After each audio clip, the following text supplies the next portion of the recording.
Ну, конечно. Ну, даже. С Маргаритой. Мы будем полить картон и бумагу, если найдется. Там далеко кто-то пасется, какие-то животные, лошадки или коровы. Смотрите, кого мы встретили. Анютка, иди далее. Анютка. Ему надо было чуть поменьше. Да, а ну, Анюта.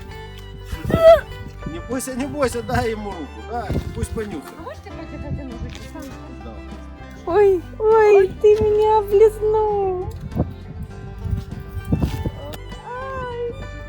Сразу все, раз и съела. Маш, вот так.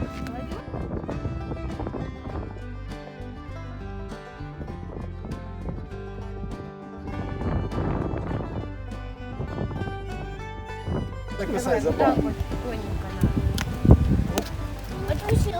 Да, видишь, где у него зубы? Вот так. Давай, не бойся, но Да, вот. О, вот так. Вот Да, это вот тоже. это твоя тема. Да. Тёмушка.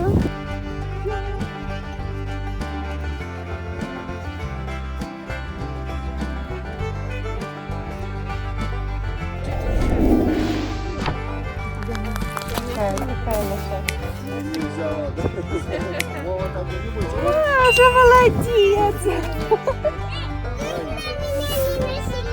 Да, не надо, они просто крутятся, вот нас.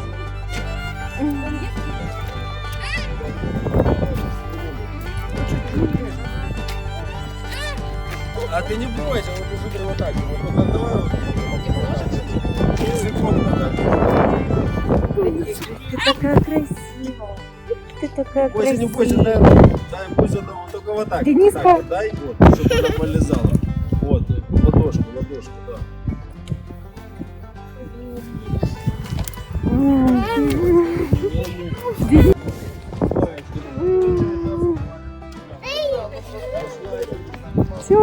Тёма, тебе не страшно? Нравится гладить?